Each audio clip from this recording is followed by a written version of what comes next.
Welcome, friends and foes, survivors and killers. Let's sit around the campfire together and talk about Dead by Daylight.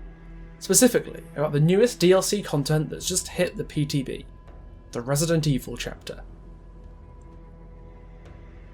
Before I go on, I want to make something perfectly clear. If you think I can't talk about this chapter in good faith because I didn't get the killer I wanted, and your first instinct is to accuse me of sour grapes because we got Nemesis and not Jack, I implore you, do not watch this video. Stop it now and go and watch somebody else gush about Nemesis. Or watch one of my older videos or something. Because if you're not going to watch this video in good faith, I don't want you watching it at all. You're not going to gain anything from it if you go in with your mind already made up that I'm not worth listening to. If you don't think that you can trust me to put my personal feelings aside and talk about this chapter fairly, I'm telling you now. Just go. Okay? Right. Excellent. For those of you still here, I want to start by discussing what I really like about this chapter. And the big one is the atmosphere. An atmosphere. I love a party with a happy atmosphere. Between how the models are so good they might have been pulled straight from the RE2 and RE3 remake game files, the RPD map being so loyal to the source material that it might have substantially hurt the gameplay of the map, and the inclusion of the roaming zombies in any trial with Nemesis, who I have dubbed Margaret and Colin on account of those being hilarious names for zombies. Old school Resident Evil fans will love what this chapter has to offer. Jill's probably going to be one of my go-to survivors going forwards, because she's my favourite part of old school RE. I never got the love for the Twank personally, and until Chris's glow up in the newer games, he got boiled down into a boulder punching joke of a character that looked like a refrigerator in a combat vest. This loyalty extends to the music too. Nemesis' terror radius and chase music really does have that Hollywood action movie vibe that a lot of Resident Evil feels like. Even the survivor perks fit this formula, with things like blast mines and flashbangs, finding a nice middle ground between Resident Evil's heavy use of firepower and technology, with Dead by Daylight's established survivor formula. Speaking of established formulas, I think it's time to talk about the mutant elephant in the room. Nobody seems to know quite what to make of Nemesis. Some people say that he's oppressively strong, some people say that he's comically weak. Some people think he's fun to play against, some people say he's not. All I know is, I don't think he's for me. And there's a couple of very important reasons for that. The big one being just how much of his power is based around stuff that you have no input in whatsoever. As much as I love them, Margaret and Colin showcase this problem perfectly. You have zero control over the zombies yourself. The only way you can manipulate them is by killing them to make them respawn elsewhere. They move towards survivors and generators, but how effective that makes them heavily depends on how they spawn, since they are glacially slow and the AI gets confused by terrain more often than not. When you play Nemesis, the game effectively spends its time rolling dice in the background until the fates decide that one particular survivor has to deal with a moderate inconvenience roundabout now. The only way survivors have to interact with the two zombies is stunning them with a flashlight for 20 seconds, or dropping a pallet on them to put them on a 30-second respawn timer. The former requires you to have brought in a specific item into the trial, or have the good luck to find one in a chest, and the latter requires a valuable in-game resource that relies on even more randomness in the form of map RNG for no reason other than the game just deciding that it dislikes you today. So survivors interacting with them is kind of a chore a lot of the time. Unless you're a funny any means gamer like myself, in which case you will kill every zombie on the map with the same palette like a goddamn champion with an efficiency that will make the BSAA proud. The zombies represent something quite remarkable in Dead by Daylight's history. It's the first time they've ever made a power element that's interactive for neither side. The survivors have pretty much zero agency to stop a zombie if they didn't go into the trial specifically prepared to fight them, and the killer has zero agency to make them into an actual threat that you can use to outplay survivors. You just have to hope a survivor runs into one during a chase, or that it decides that face camping the person you've just hooked would be a good use of its time. And do you want to know the worst part? They are my favourite bit of playing Nemesis by a huge margin, because just watching those little troopers do their own thing is the only part of playing Nemesis that actually feels unique to him. For all their problems, for all the time they basically just exist as map terrain that occasionally annoys you, they're just hilarious. Watching someone get tag teamed by Nemesis and a zombie, or even two zombies at the same time, it's genuinely incredibly funny. Miserable for the survivor? Probably. Did I earn that free hit? Probably not. Is it funny to watch it happen anyway? Absolutely. They're like new puppies or American tourists. All they do is wander around aimlessly, doing their own thing without a care in the world, until they see something that they like and stick to it. Slowly annoying their target into submission because they're so endearingly stupid. I kind of love it for that reason alone. But that doesn't help the fact that the part of Nemesis' power that you do get to control is the exact opposite. The Tentacles strike is the most disappointing part of a power I've seen in a very long time, because it's just so derivative of pre-existing stuff. The mechanics of using it are such a shameless copy and paste from Pyramid Head's Punishment of the Damned attack that it's not even funny.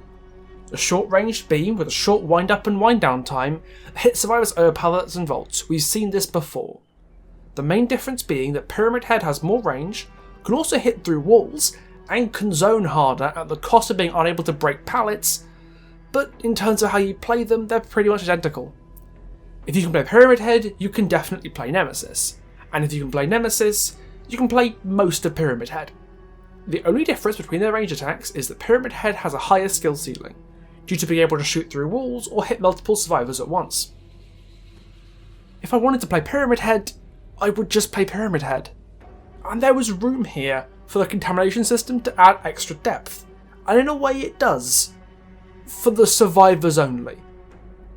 People calling him a plague knockoff don't understand what makes Plague's infection system interesting, because being infected by the plague is far more important and results in far more meaningful decisions than being contaminated by Nemesis. With Plague, the downsides are much steeper, since staying injured, coughing and puking the whole game makes you easy to track, easy to down, and risk spreading the infection to others, as well as allowing the killer to leverage perks or add-ons that benefit from survivors remaining broken, like Blood Echo, Thanatophobia, or Black Incense. You can cleanse more or less as much as you want, but that comes with the risk of giving the killer greater agency over the game in the form of Corrupt Purge. The decision matters because the factor that limits how much you can cleanse is the threat of Corrupt Purge, and that is something that both the survivors and killer can leverage to their advantage through skill expression. Compared to that, contamination is kind of a toothless mechanic. If Nemesis is using his tentacle against a non-contaminated healthy survivor, it will take 3 hits to down them instead of 2. But staying contaminated without vaccinating still means you're having 2 hit chases with none of the other adverse effects associated with the plague's infection. That's nowhere near as big a downside, so survivors have to think less about whether or not they want to vaccinate. And even if they do vaccinate, the limiting factor as to just how much they can vaccinate isn't one that the killer can interact with in any meaningful way. It's just limited by how many vaccine chests there are. Survivors only have to worry about contamination a little bit, and the only way it's relevant to the killer is knowing if the survivor will take 2 hits or 3 to bring down.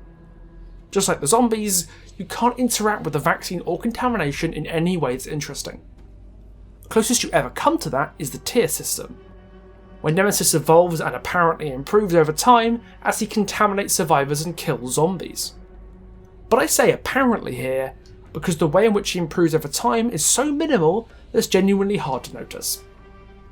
Lots of killers have different stances, tiers, or modes that change them as the game goes on. Michael Myers has the Evil Within tier system, the Plague replaces Vile Purge with Corrupt Purge, the Oni has Blood Fury, and the twins switch between Charlotte and Victor. But one thing you'll notice that all these killers do, and Nemesis does not do, is change the way they play depending on the form they're in. Michael's Evil Within tiers let you shift from a stealthy stalker to a dangerous snowballing machine.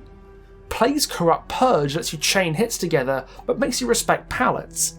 And Victor plays completely differently from Charlotte, to the point that every mechanic and interaction in the game shifts in a way that's totally unique to him. Nemesis' mutation tiers are nowhere near that impactful. At first glance, it can be hard to tell what tier Nemesis is even in, and the way that you use a Tentacle Strike stays the same regardless of your tier. In Tier 1, you use the tentacle at very close range or at short loops to contaminate someone or get a single health state on a contaminated survivor. In Tier 2, you use the tentacle at very close range or at short loops to contaminate someone or get a single health state on a contaminated survivor or break a pallet. In Tier 3, you use the tentacle at moderately close range or at slightly less short loops to contaminate someone or get a single health state on a contaminated survivor or break a pallet. It's very simple, very cookie cutter, and if you ask me, very samey. Don't get me wrong, it works just fine, but that's really all it is. Fine. Actually, that kind of sums up Nemesis as a whole for me. Nemesis is fine, sufficient to fill the killer role in this DLC, but I can't give him any higher praise than that. He's probably about where he needs to be balance-wise, but just being balanced isn't good enough. There needs to be a genuinely compelling reason to play him over another killer, beyond the novelty of heh funny zombie, and most of his mechanics, while they do cause some unique decisions for survivors, are completely out of your control. As far as the experience of playing Nemesis is concerned, all that you can make your power do is be a shittier Pyramid Head. The rest is up to the survivors or the random luck of zombie migration patterns. What will I do to fix him? I wish his power focused more on the zombie commander area, to interact with them in order to make clever strategic plays while opening up opportunities for survivors to outplay you by making the zombies more vulnerable. The zombies are the unique part of his kit, they're the gimmick, they're the toy in the Nemesis cereal box. But right now, the cereal is made of paper and you can't actually play with the toy. Maybe contamination could help with that. Maybe zombies move faster towards contaminated targets. Or more zombies spawn together the longer people remain contaminated. One idea I was very fond of was if contaminating someone with a tentacle hit acted like a temporary beacon that drew any nearby zombies to the person you just hit. So if you wanted to, you could leave them to deal with the zombies instead of working on a gen while you go off and pressure somewhere else on the map. Or you could outflank the survivor in the confusion by coming from a new angle and sandwich them between the zombies and yourself. Meanwhile, at the same time, you take a look into making the zombies more vulnerable so that survivors can interact with them without needing a particular item or wasting a valuable game resource. What if, say, leaving a locker quickly kill the zombie like a base kit head on? Or let survivors push them away a bit to buy themselves a second or two, or bait them into higher places before shoving them off them. It feels like a terrible missed opportunity to create a truly spectacularly unique killer by having them command their own army of the undead, rather than relegate the unique elements of Nemesis' kit to being glorified set dressing. Although I must admit, I'm not sure redefining Nemesis to be a zombie general instead of a bioweapon is something that would go down well with a lot of RE players who want that bioweapon feeling. But at this point I'm not sure what to suggest to them. I'm just going by the kit that behaviour has given us in the game. I said in my last video of Resident Evil that it would be a serious challenge to create a unique, interesting and balanced power to suit a tyrant. And while I'm fairly sure Nemi's power is pretty well balanced, I'm not sure I'd call this power unique and interesting. Well, it's unique or interesting, but never both at the same time. The zombies are unique but not interesting due to how little interaction there is with them on either side. And the tentacle strike is interesting but not unique, due to being mechanically identical to Pyramid Head and the tier system and contamination being almost totally meaningless and adding nothing to the depth of the power. This is what I meant when I said Nemesis isn't for me. I know I'd get bored if I played too much Nemesis, because beyond the novelty of heh funny zombie, there's really nothing special about him that I couldn't get from another, more satisfying killer. But honestly, that's okay, because while he's not for me, I do know who he is for. Nemesis, and the Resident Evil chapter as a whole, is amazing for new players. Just look what the chapter gave us. A killer that, despite having a power that's complex on paper, really just boils down to one repetitive action. AI-controlled zombies that provide a distraction from the regular pace of the game without being too lethal or requiring any management by the killer. Perks that give things that new players would want, like Lethal Pursuer helping with survivor spawns, Bite the Bullet helping with healing skill checks, Rookie Spirit helping track gens, Resurgence encouraging healing and teamwork, Counterforce helping to find totem spots. Plus Flashbang and Blast Mine both require you to do things that new survivors don't do enough of. Generators. This chapter was a godsend for newer players. They don't care that Nemesis is Pyramid Head 2, they never play Pyramid Head 1. They don't care that the zombies aren't skill expressive, just learning the basics of how the game works. They don't want to micromanage AI zombies or do anything that requires too much setup or forethought. They just want to set to work punching people, and Nemesis lets them do that. In this way, Nemesis and the whole chapter fulfill their function surprisingly well. A licensed chapter is the perfect time to draw new players into the game, and a chapter that seems built from the ground up to do so is likely to be enormously successful for the game as a whole. And as for our seasoned players, we'll live. We've just had the Blight, one of the most mechanically demanding killers behaviour has ever made. The Twins, the single most creatively complex, tactically versatile and strategic killer behaviour has ever made. The Trickster, who also exists. You know, I'm happy to let the hardcore RE fans and the new players just here for Nemesis enjoy this one. Maybe when we get our Vampire Killer in October, it'll be my turn to go into fanboy mode.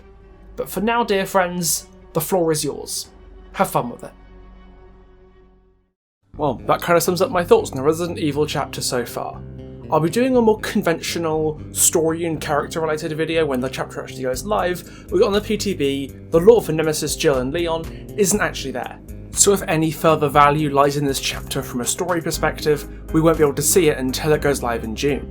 If you want to make sure you catch it, then please do subscribe, follow me on Twitter, or join the Discord server. The links to everything is in the description. You can even find a Patreon there if you are interested. As well as a link to my Twitch channel where I stream Wednesday and Sunday at 7:30pm GMT. And as for what's next, well, there's one particular original killer I wanted to talk about since I started making videos. I see no better opportunity to start work on this video than right now. Guess I'll see you then, so ta-ta for now.